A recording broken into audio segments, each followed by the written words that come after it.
2026යි 3යි පළවෙනි දින අද ඊරාන ඇමරිකා යුද්ධේ අටගෙන තියෙනවා. අපේ ලංකාවේ යුද්ධයක් නැහැ. නමුත් පිටරට යුද්ධයට අපිට දුක් විඳින්න තියෙනවා. තෙල් පෝලිං වල ඉන්දියාවට තියෙනවා.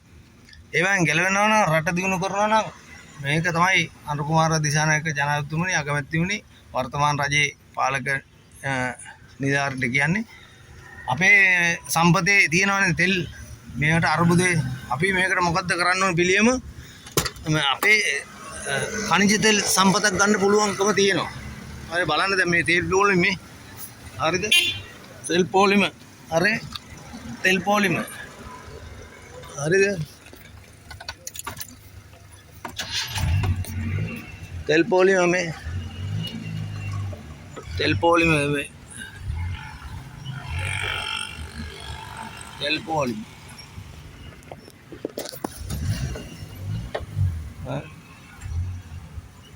ඒකට මොකද කරන්නේ අපේ ලංකාවේ තියෙන මේ ලංකාවේ තියෙනවනේ මේ ඛනිජ තෙල් පිරිපහදු කරන්න ඛනිජ තෙල් ගන්න සම්පත තියෙනවනේ ඒක අරගන්න ඕන. අරගෙන හක්කලා මේ රටවල දැන් මේ වෙලා තියෙන බල අපේ රටේ යුද්ධයක් නැහැ. නමුත් මේ ජනතාව මේ බලන්න මේ වෙලා තියෙන මේ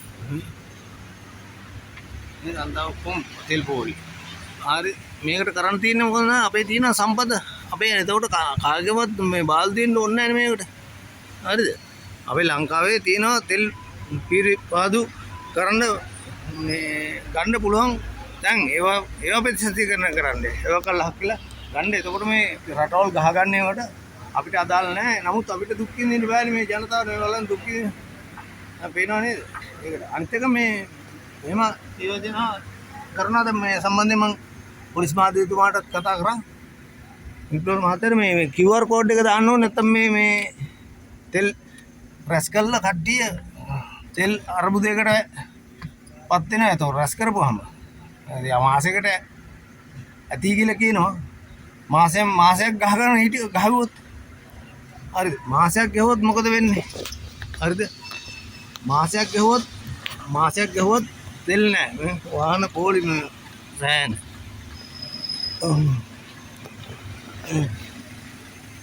දිගටම පොලි.